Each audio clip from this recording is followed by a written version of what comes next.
Hello friends, welcome back. आपण मॅथमॅटिक्सचं lecture continue करतोय, matrices. So आत्तापर्यंत आपण मॅट्रायसेसमध्ये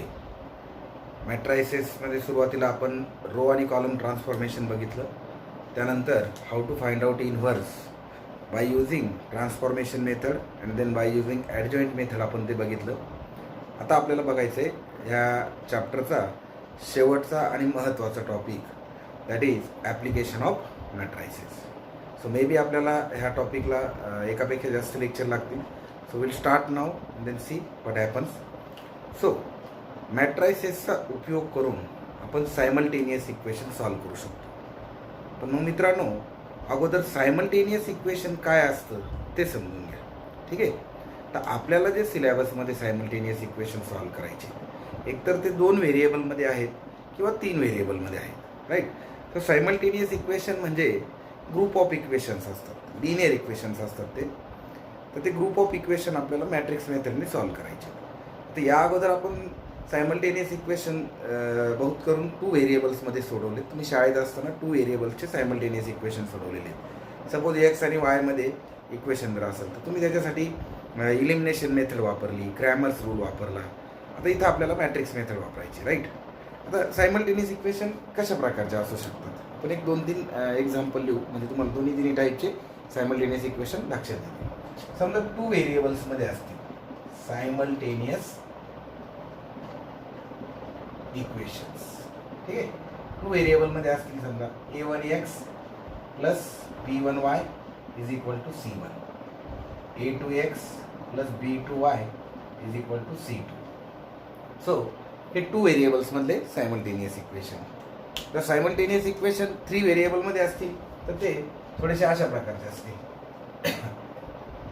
a1x plus b1y plus c1z is equal to d1, a2x plus b2y plus c2z is equal to d2, a3x plus b3y plus c3z is equal to d3. So हे 3 simultaneous equation, हे 2 simultaneous equation in 2 variable. Now we can solve these equations, means we can find out values of X and Y किंवा X Y Z by using matrices. हे आपल्याला ह्या टॉपिकमध्ये शिकायचं आहे. तर याच्यात सर्वात प्रथम दिलेलं जे आता ह्याच्यात 2 प्रकारचे एक्झाम्पल विचारतात. ते आपण आता मॅथ्सच्या लेक्चरमध्ये एक लक्षात घ्या, मी तुम्हाला वेळोवेळी स्किल रिक्वायरमेंट सांगत जाईल. स्किल रिक्वायरमेंट म्हणजे तुम्हाला ती प्रोसेस जर येत असेल तर पुढं जाता येतं, तर ती क्लिअर करण्याचा हा एक चांगला चान्स असतो. त्यामध्ये काही बेसिकची गरज पडली तर आपण पाठीमागे जाऊन बेसिकही थोडंसं रिवाईज करू शकतो. सो सायमल्टेनियस इक्वेशन आपल्याला 2 प्रकारे परीक्षेला एक्झाम्पल देऊ शकतात. एक तर आपल्याला रेडीमेड इक्वेशन्स देतील, कधी कधी ते सिक्वेन्स चेंज करतात. समजा पहिल्या इक्वेशनमध्ये एक्स वाय झेड आहे, दुसऱ्या इक्वेशनमध्ये ते वाय एक्स झेड करतील. आपण घाई गडबडीत ते एका खाली तसंच लिहितो आणि मग मॅट्रिक्स ज्यावेळेस आपण बनवतो कोइफिशियंट, तिथे चूक होती. त्यामुळे त्याला अरेंज करून घेताना एक्सच्या खाली एक्स, वायच्या खाली वाय, झेडच्या खाली झेड आणि कॉन्स्टंट टर्म एका बाजूला असं अरेंज करून घ्यायचं, म्हणजे आपलं एक्झाम्पल चुकायचे चान्सेस राहत नाही. आता सेकंडली कधी कधी ते कॉन्स्टंट टर्म ह्या साईडला देतात, इज इक्वल टू 0 करतात. कॉन्स्टंट टर्म परत इज इक्वल टू साईनच्या पलीकडे नेऊन सोडायच्या. लाईक समजा आपण इथं a1x plus b1y minus c1 is equal to 0 असेल तर तो मायनस c1 तिकडे गेल्यानंतर प्लस c1 होईल. तर हे अरेंजमेंटच्या काही गोष्टी काळजीपूर्वक लक्षात ठेवायच्या. That is 1 point. आता सेकंड, कधी कधी आपल्याला ते सायमल्टेनियस इक्वेशन डायरेक्टली न देता वर्ड फॉर्मॅटमध्ये तो प्रॉब्लेम दिला जातो, डिस्क्रिप्शनच्या स्वरूपात प्रॉब्लेम दिला जातो. इन दॅट केस आपल्याला सायमल्टेनियस इक्वेशन तयार करता आली पाहिजे. आणि हा मुद्दा लक्षात घेऊनच कुठेतरी शाळेत 8वी 9वी 10वीत आपल्याला त्या प्रकारच्या असाइनमेंट्स बोर्डाने आपल्याकडून सोडून घेतलेल्या आहेत. तर त्या थोड्याशा रिकॉल आपल्याला करायच्या आहेत. तर त्या टाईपचे एक्झाम्पल घेताना आपण त्याच्यावरती थोडीशी चर्चा करू. सो हे झालं इंट्रोडक्शन टू सायमल्टेनियस इक्वेशन. नाव आपल्या पुस्तकात सायमल्टेनियस इक्वेशन सोडवण्यासाठी मॅट्रिक्सचा उपयोग करून सायमल्टेनियस इक्वेशन जर आपल्याला सोडायचे असतील तर 2 प्रकारच्या मेथड त्यांनी मेन्शन केलेले आहे. त्यात पहिली मेथड आहे मेथड ऑफ इन्व्हर्जन आणि दुसरी मेथड आहे मेथड ऑफ रिडक्शन. ठीक आहे. सो दोन पद्धतीने आपण मॅट्रिक्सचा वापर करून सायमल्टेनियस इक्वेशन सॉल्व्ह करू शकतो. एक मेथड ऑफ इन्व्हर्जन आणि दुसरी मेथड ऑफ रिडक्शन. तर नावामध्ये सगळे मेथड ऑफ इन्व्हर्जनमध्ये आपण काय करणार, इन्व्हर्स फाइंड आउट करणार आणि त्या इन्व्हर्सचा वापर करून फायनल आन्सरपर्यंत पोहोचणार. आणि मेथड ऑफ रिडक्शनमध्ये आपण काय करणार, रो आणि कॉलम ट्रान्सफॉर्मेशनचा उपयोग करणार आणि दिलेल्या मॅट्रिक्सला एका ठराविक लेवलपर्यंत रिड्यूस करणार, म्हणजे सिंपल स्वरूपात आणणार, त्याचं परत इक्वेशन स्वरूपात रूपांतर करणार आणि मग पुढचा प्रॉब्लेम सोडवणार. सो दोन्ही मेथड सोप्या आहेत. सो पहिल्या मेथडमध्ये स्किल रिक्वायरमेंट आहे, तुम्हाला इन्व्हर्स फाइंड आउट करता आला पाहिजे, त्यानंतर तुम्हाला मॅट्रिक्सचं मल्टिप्लिकेशन करता आलं पाहिजे. आणि दुसऱ्या मेथडमध्ये तुमची स्किल रिक्वायरमेंट आहे, तुम्हाला रो आणि कॉलम ट्रान्सफॉर्मेशन करता आलं पाहिजे. आठवलं मी का सांगितलं होतं तुम्हाला 11वी सायन्सचं मल्टिप्लिकेशन वगैरे रिवाईज करा, त्याचं कारण हेच होतं. आणि प्लस आपल्याला रो आणि कॉलम ट्रान्सफॉर्मेशन सुरुवातीला देण्याचं कारणही तेच आहे. सो परीक्षेला बहुतेक करून प्रॉब्लेम ॲप्लिकेशनचाच येत असतो बोर्डाच्या परीक्षेला. आणि इनफॅक्ट याला आपण MCQ पॉईंट ऑफ व्ह्यूने मिसिंग व्हॅल्यू प्रॉब्लेममध्ये देखील याला बघू शकतो. ठीक आहे. सो मॅथमॅटिक्स हे नंबर ऑफ कॉम्बिनेशन्स तयार होतील. सो मूळ मेथड जर तुम्ही फोकस केली तर MCQ आपल्याला नंतर त्याच्यावरती सॉल्व करायला बराचसा चान्सेस वाढतात. So let us discuss first method, that is to solve simultaneous equation by method of inversion. आता आपण याच्यात सुरुवातीला फक्त रेडीमेड इक्वेशनचे प्रॉब्लेम बघू आणि त्यानंतर मग इक्वेशन तयार करून मेथड सिलेक्ट करून सॉल्व करायचं बघू. ठीक आहे. सो जनरली ज्यावेळेस तुमच्या समोर अशा प्रकारचा प्रॉब्लेम येईल टू सॉल्व द सायमल्टेनियस इक्वेशनचा, सो तिथं असं फार कमी वेळेस मेन्शन केलेलं असतं कुठली मेथड वापरायची. सो तुम्हाला ऑलवेज एक चॉईस असते. तर जनरली मग तुम्ही जी मेथड तुम्हाला सोपी जाते, मग ती मेथड ऑफ इन्व्हर्जन असू शकते ती वापरा, किंवा मेथड ऑफ रिडक्शन देखील तुम्ही वापरू शकता. पण जर समजा स्पेसिफिकली त्यांनी सांगितलं का हा प्रॉब्लेम तुम्ही मेथड ऑफ इन्व्हर्जनने सॉल्व करा, तर मग मात्र तुम्हाला तो प्रॉब्लेम त्या पद्धतीनेच सॉल्व करावा लागेल, हे लक्षात ठेवा. ठीक आहे. So let us first understand what is method of inversion. See आपण जर सायमल्टेनियस इक्वेशन लिहिले इन 2 व्हेरिएबल और 3 व्हेरिएबल, ठीक आहे, a1x plus b1y is equals to c1, a2x plus b2y is equal to c2. Suppose आपल्याला हे 2 व्हेरिएबलमधले simultaneous equation आपल्याला सॉल्व करायचे. ठीक आहे. आता मेथड ऑफ इन्व्हर्जन काय सांगते, मेथड ऑफ इन्व्हर्जन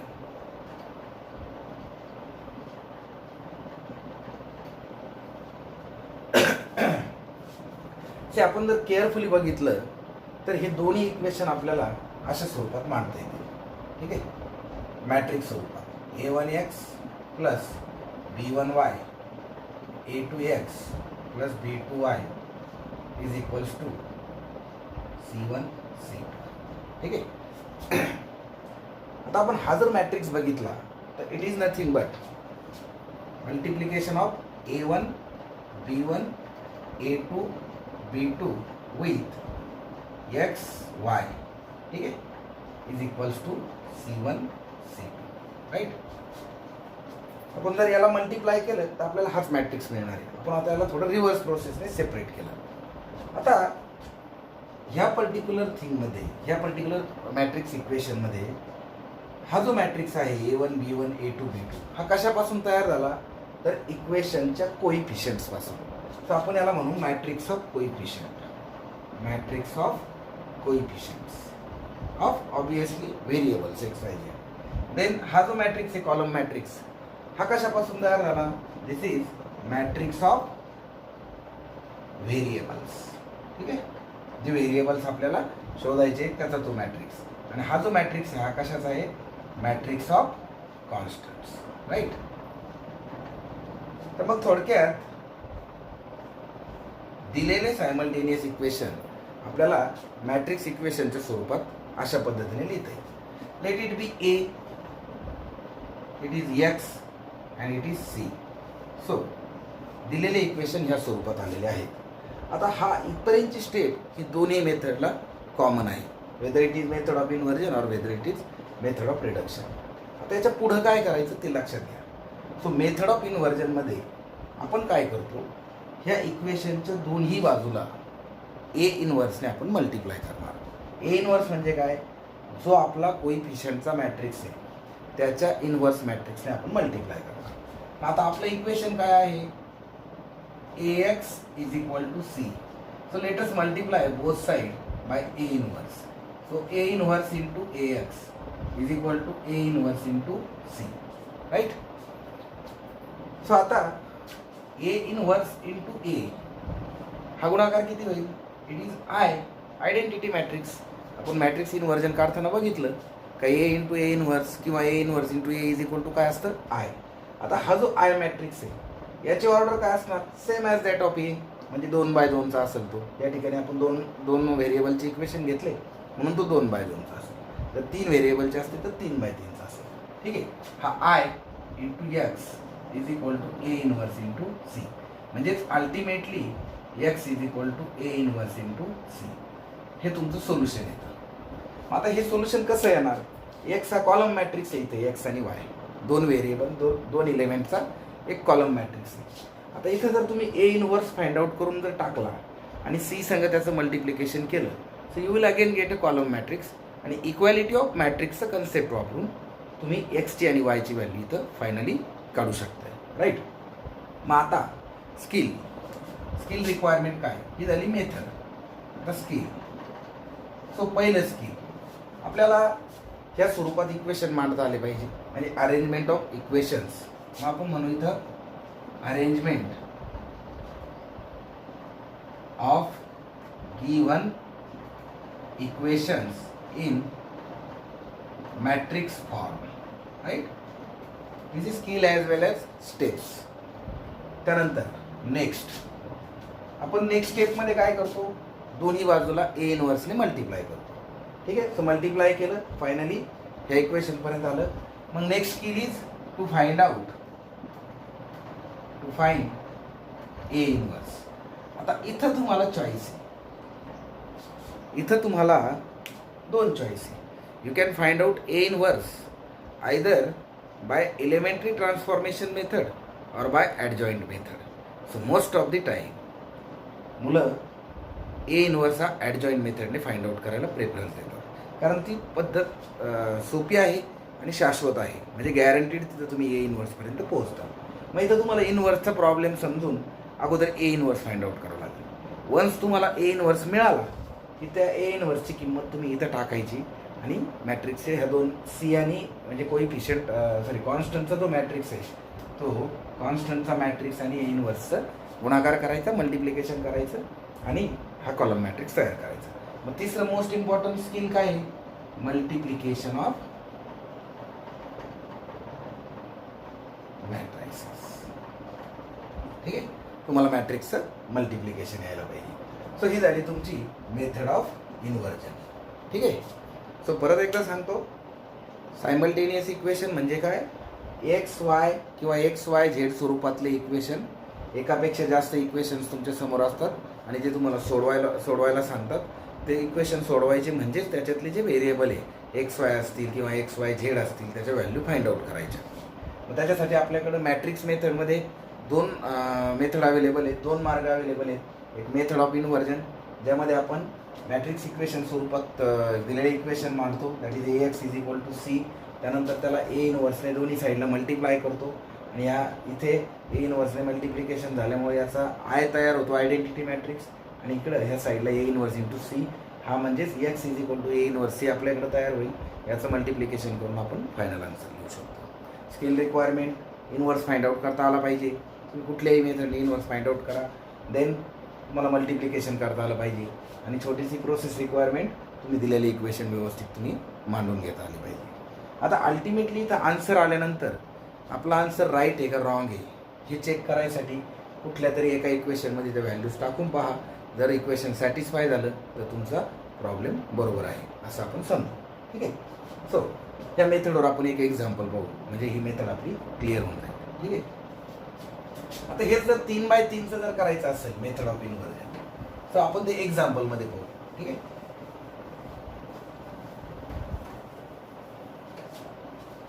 सो मी तुमच्या बुकमधनंच एखादं एक्झाम्पल घेतो.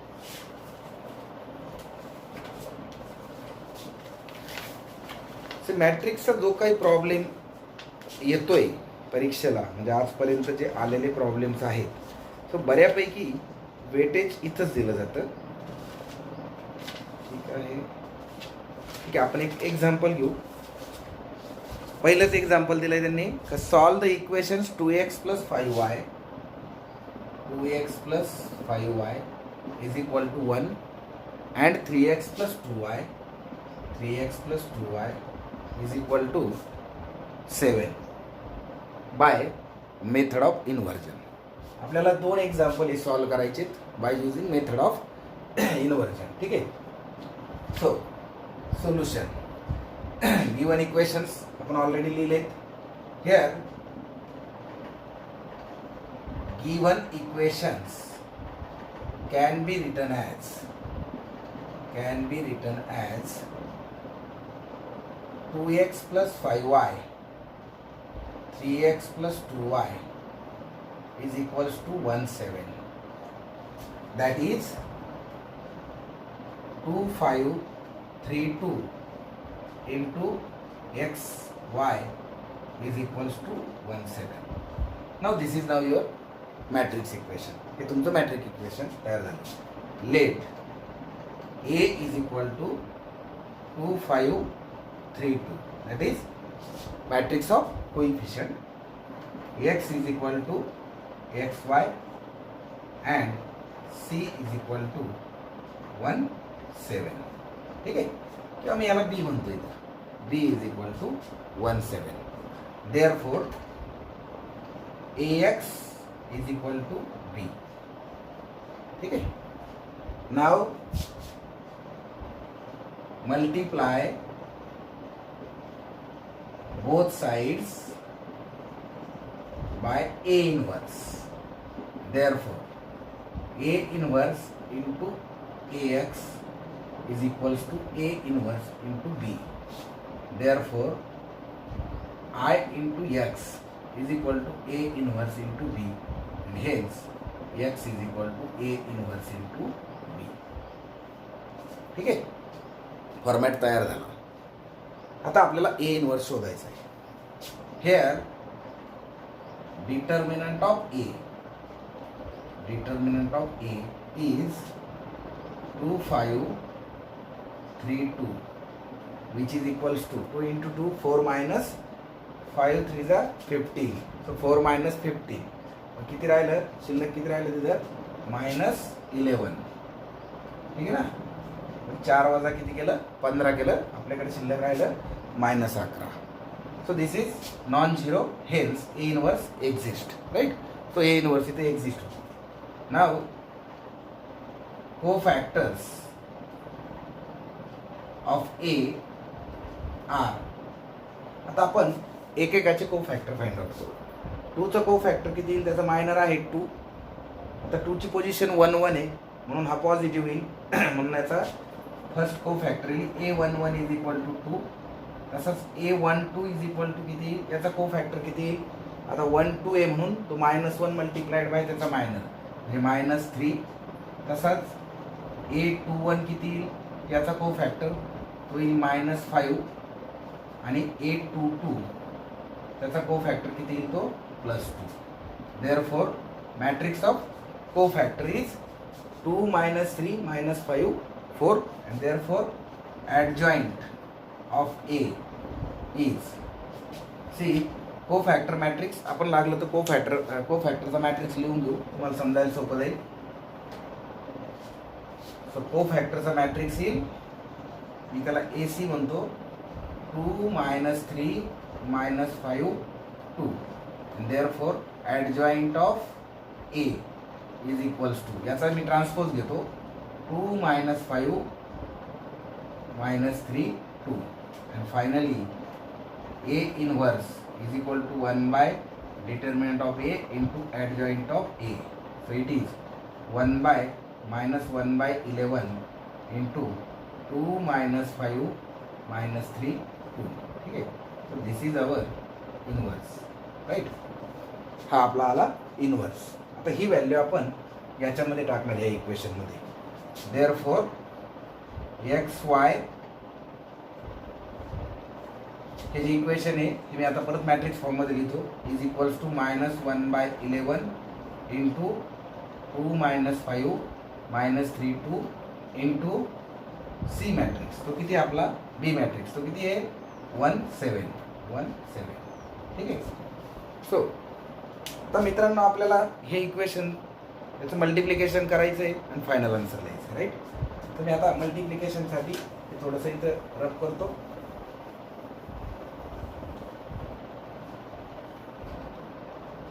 सो माझ्याकडं इक्वेशन आलेलं आहे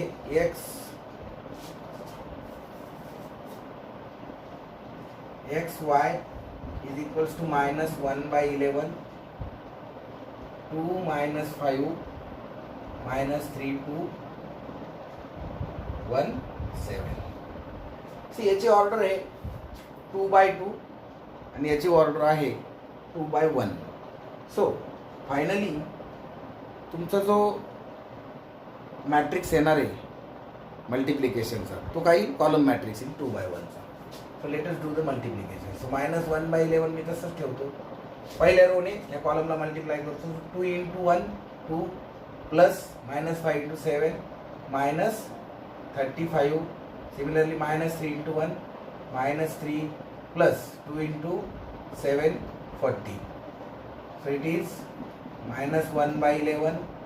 So it is minus 33 and this is 11. So now multiply each element by minus 1/11. So it will become 3 and this is minus 1. Okay. So your x and y are 3 and 1. आता equality of matrix जर concept वापरलं तर hence x is equal to 3 and y is equal to minus 1. So these are our final answers. ठीक आहे. आता आपण जर हे एखाद्या इक्वेशनमध्ये टाकले, समजा पहिले एक इक्वेशन काय होतं minus 3x plus 2y, sorry equation काय होतं आपलं 3x plus 2y is equal to 7. एक इक्वेशन आपल्याकडे काय होतं 3x plus 2y is equal to 7. याच्यात किमती टाका 3 3 9 minus 2 is equal to 7. Satisfy झालं म्हणजे आपलं आन्सर बरोबर आलं. So this is how you can solve simultaneous equation by matrix inversion method, right. आता आपण दुसरी मेथड समजून घेऊ आणि मग नंतर परत एक एक एक्झाम्पल आपण प्रत्येक याच्यावरती रिव्हिजनच्या वेळेस घेणार आहे. ठीक आहे.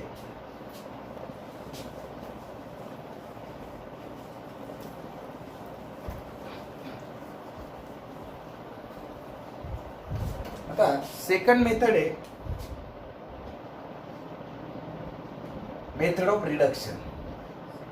सेकंड आहे तुमची method of reduction to find to solve simultaneous equations. ठीक आहे.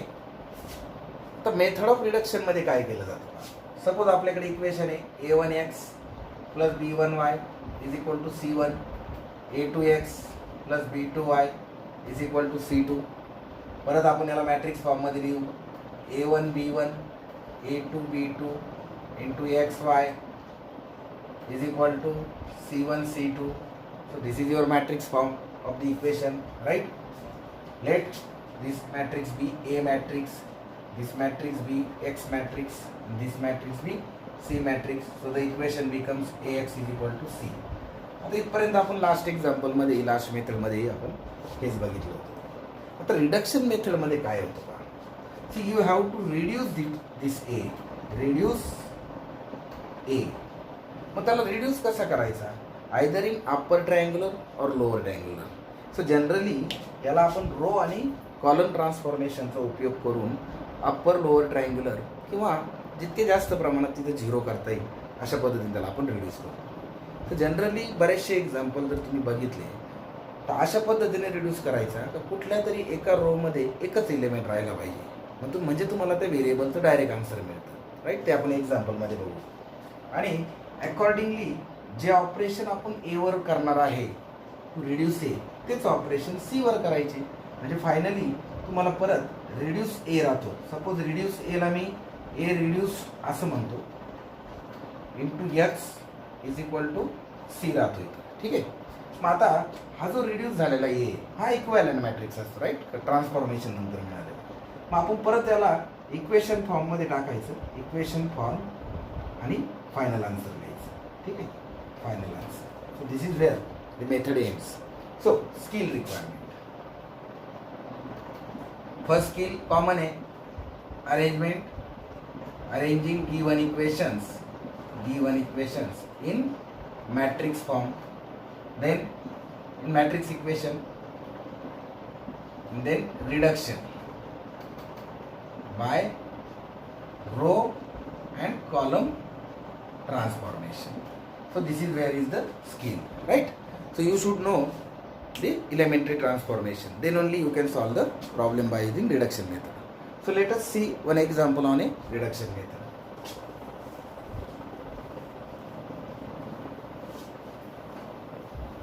त्याच्या नोट्स वगैरे तयार करण्याची काही गरज नाही, पुस्तकात व्यवस्थित दिलेलं आहे, फक्त फॉलो करा. आणि तुम्हाला जिथे जिथे वाटेल समजलं नाही तर व्हिडिओ थोडासा रिव्हर्स करून पॉज करून परत एकदा पहा. तर आपण काय करू, सेम एक्झाम्पल सेम न घेता मी 3x3चा घेतो, म्हणजे मेथड समजायला थोडी सोपी जाईल.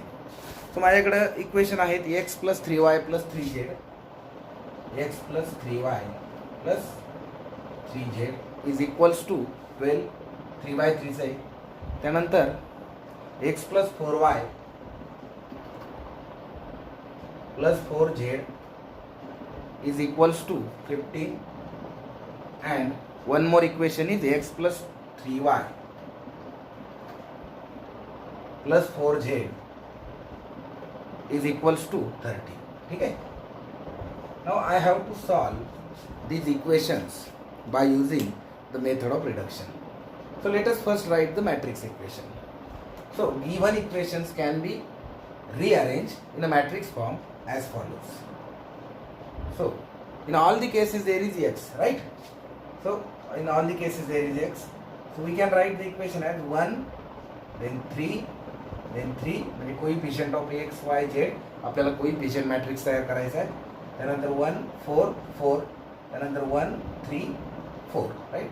So this is z. हा झाला आपला कोइफिशिएंट मॅट्रिक्स. आपला व्हेरिएबलचा मॅट्रिक्स येईल एक्स, वाय, झेड आणि इज इक्वल टू कॉन्स्टंटचा मॅट्रिक्स येईल 12, 15 आणि 13, राईट. सो हे झालं आपलं मॅट्रिक्स इक्वेशन. नाव हे जर केअरफुली बघितलं तर this is AX is equal to B. हा फॉर्मॅट आहे. आता आपलं टार्गेट आहे to reduce this matrix up to certain level. तर इथं काय असं टार्गेट नसतं, पण मी तुम्हाला मागाशी एक हिंट दिली. मी काहीतरी असं करणार जेणेकरून माझ्याकडे एक्स किंवा वाय किंवा झेडची व्हॅल्यू मला मिळेल. ठीक आहे. सो लेट अस सी मी काय करतो, तुम्हाला मेथड लक्षात. So to reduce this matrix up to certain level, मी पहिलं R3 वर ऑपरेशन करतो. R3 वर का ऑपरेशन करतो मी, R3 - R2, त्याच्यातून मी R2 वजा करतो. हा वरचा एक आहे त्याचा फायदा घेतो. So my equation will become 1, 3, 3, 1, 4, 4, 0, 3 - 4 that is -1, 4 - 4 that is 0, x, y, z is equals to 12, 15, 30. आता आपण इथं मिस्टेक झाली असते आपली. आपण जे ऑपरेशन इकडच्या मॅट्रिक्सवर गेलो ते इथं व्हायला पाहिजे. मग R3 - R2, so 13 - 15 it is -2. ठीक आहे. आपण आणखी एक ऑपरेशन करून घेऊ. आता इथं आपण दोनच एलिमेंट ठेवायचा प्रयत्न करू. सो मी R2 वर ऑपरेशन करतो. इथं फ्रेश ठिकाणी लिहितो. R2 वर ऑपरेशन करायचं आहे मला. R2 वर काय ऑपरेशन करायचं आहे मला, तर R2 मधून मी R1 सबट्रॅक्ट करतो. So R2 - R1. सो काय शिल्लक राहील, 1, 3, 3 तसाच ठेवतो मी. 1, 3, 3, तो 1 - 1 0, 4 - 3 1, 4 - 3 1, then 0 - 1 0, x, y, z is equals to. आता सिमिलर ऑपरेशन आपल्याला बी वर पण करावं लागेल. सो बी वर काय ऑपरेशन होईल, हा 12 तसंच राहील. 15 - 12 that is 3, here it is -2. ठीक आहे. आता पाठीमागं मला हा चॅप्टर शिकवत असताना एका विद्यार्थ्याने वर्गात विचारलं होतं की सर XYZ वर का नाही करायचे. सो मेथडमध्ये XYZ वर ऑपरेशन नाही दिलेले म्हणून नाही करायचे. आणि दुसरी गोष्ट, तुम्ही जर XYZ वर जर ऑपरेशन करायची चूक केली तर सगळं कॉम्प्लिकेशन वाढेल. ठीक आहे. So you will be in a more complex thing and you will not able to come out of it. So XYZ तसंच ठेवायचा. आपण त्याला स्प्लिट केलेलं आहे, कारण ज्यावेळेस आपण हा पूर्ण मॅट्रिक्स लिहितो, हा एक कॉलम आहे, हा एक कॉलम आहे, आपण फक्त त्याला सिम्प्लिफाय केला, त्याला सेपरेट केला एक मल्टिप्लाइंग फॅक्टर म्हणून त्याला डिस्टर्ब नाही करायचं. जे काही चेंजेस तुम्ही इथं करतात ते ॲटोमॅटिक याच्यावरती होत असतात, right. So that is the reason. Anyway, आता आपण एका बऱ्यापैकी फॉर्ममध्ये इथं आलो. So look at this. See या मेथडची इथंच हिंट आहे. इथं जर तुम्ही तिन्ही रोकडे जर बघितलं तर ह्या रोमध्ये 2च एलिमेंट राहिले, म्हणजे इक्वेशन तयार होईल एक्स आणि वायच्या फॉर्मॅटमध्ये. आणि ह्या रोमध्ये एकच राहिलं, म्हणजे जे एक वायची किंमत आपल्याला मिळाली. मग वायची मिळालेली किंमत आपण याच्यात टाकू शकतो and then we can find out X, right. So rewriting in equation form. Therefore आता आपण इक्वेशन रिड्यूस केली. पहिले इक्वेशन काय होईल, X plus 3y plus 3z is equals to 12. Say आता इक्वेशन फॉर्ममध्ये लिहिताना गुणाकार करत बसायची गरज नाही. Straight way you can write x 3y 3z your first row first element is equals to 12. तो त्या पोझिशनचा इलेमेंटने त्याला मल्टिप्लाय करायचं. Here 0 into X, so it becomes 0. Second equation will be y plus z, पण इक्वेशन 1 आहे म्हणून is equal to 3. And finally minus y is equals to, इथं किती आहे -2, hence y is equal to किती 2. Now put this y is equal to 2 in this equation. Therefore 2 plus z is equals to 3, hence z equals to 3 minus 2, that is 1.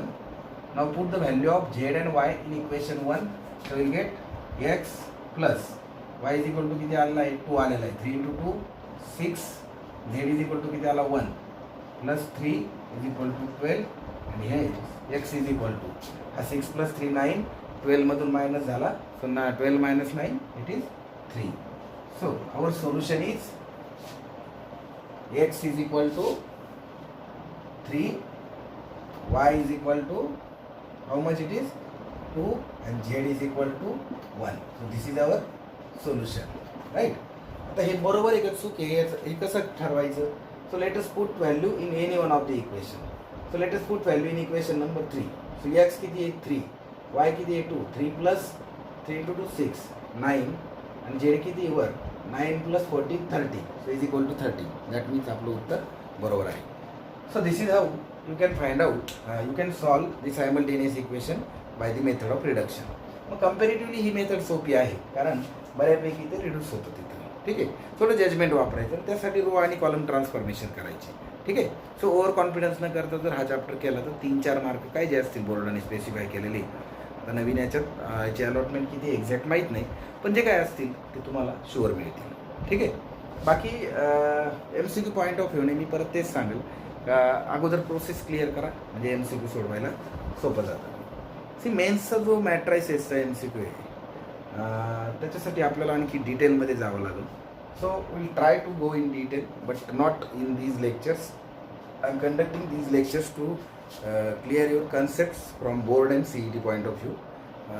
तरी पण मी जिथे जिथे reference येईल तिथे मी तुम्हाला मेन्ससाठी काय करता येईल ते ॲडिशनली सांगते. ठीक आहे. So let us revise the topic once again. So we can use matrices to solve the simultaneous equations. There are two methods particularly to solve the simultaneous equation by using matrix. The first method is method of inversion, in which we write the matrix equation. This is our matrix equation. Ax is equal to b. You can also write this like this: a into x is equals to b. So here we multiply both sides by a inverse, so that this becomes I into x is equal to a inverse into b. Then we perform this multiplication and then arrive at the final answer. Second method is reduction method, in which we reduce this matrix A, reduction of matrix A, reduction by elementary transformation, and similar operations are performed on B, and whatever will be the B we get, we by comparing x with B we find out the solution. So this is how you can use matrices to solve the simultaneous equation. In next session we'll see how to solve the simultaneous equation using either of the method by forming simultaneous equation first, म्हणजे word problem आपण घेण्याचा प्रयत्न करू. आता ह्या प्रोसेसमध्ये matrix multiplication नावाचा प्रकार इथं आला. ठीक आहे. आता तुम्हाला मल्टिप्लिकेशनची अडचण जनरली बऱ्याचशा मुलांना येते. सो तो मॅट्रिक्स मल्टिप्लिकेशनचा या एक्झाम्पलसाठी जर मल्टिप्लिकेशन बघितलं तर outcome of multiplication is always a column matrix, कारण you have to compare it with X Y Z, right. तरी देखील मल्टिप्लिकेशनसाठी आपण एक सिम्पल प्रोसिजर पाहू. आपण दोन मॅट्रिक्स घेऊ मल्टिप्लिकेशनला. सपोज आपल्याकडे दोन मॅट्रिक्स आहे 1 2 3 4 आणि एक समजा ABCD. ठीक आहे. आपल्याला याचं मल्टिप्लिकेशन करायचं. सो मी काय करतोय ते पहा, साध्या पद्धतीने लक्षात ठेवायचं. पण थेरी वाचून ते करायचा प्रयत्न करू नका. It is a mathematics. Theory up to certain extent समजून घ्यायची, नाही समजली तर प्रोसेस समजून घ्यायची, राईट. आता हा आहे आपला फर्स्ट कॉलम, फर्स्ट रो, हा आहे सेकंड रो, हा आहे फर्स्ट कॉलम, हा आहे सेकंड कॉलम. आता याने आपण पहिलं याला मल्टिप्लाय करायचं, so that will get first element. First element कसा मिळेल आपल्याला, आता 1 into A याने याला मल्टिप्लाय केलं, प्लस याच्या दुसऱ्या एलिमेंटने याच्या दुसऱ्या एलिमेंटला मल्टिप्लाय केलं 2C. So this is how we get first element of this matrix. Then first row second column, so 1 into B plus 2 into D हा झाला दुसरा एलिमेंट. ठीक आहे. आता याचे कॉलम संपले, आता खाली यायचं. आता आपल्याला ह्या रोने परत दोन कॉलमला मल्टिप्लाय करायचं. So 3 into A plus 4 into C, म्हणजे याच्या प्रत्येक एलिमेंटने याच्या प्रत्येक एलिमेंटला मल्टिप्लाय करायचं आणि मध्ये प्लस साईन द्यायचं. 3 into B plus 4 into D. So outcome is 2/2 matrix, right. So आपण एक इथं जर थोडंसं ऑर्डर ऑफ मॅट्रिक्स बघितली तर मल्टिप्लिकेशनचं तुम्हाला 11वीची थोडीशी थेरी वाचून घ्या. You will understand if the मल्टिप्लिकेशनमध्ये ऑर्डरचा रोल काय आहे. आणि जर नाही समजला तर I will explain you in the next lecture. Okay. So try to solve more problem from the exercise. This is what is my requirement from you, because I am seeing at least जे गायरसचे विद्यार्थी आहेत videos तुम्ही करत नाही आहेत किंवा करत जरी असताल तर जस्ट लाईक दॅट करताय. So I am not interested in what I am not looking at the commercial view here, particularly in online lectures. So my intention is to keep you engaged in studies. So please concentrate आणि next lecture मग तुम्हाला आणखी चांगल्या पद्धतीने समजा. ठीक आहे. Thank you.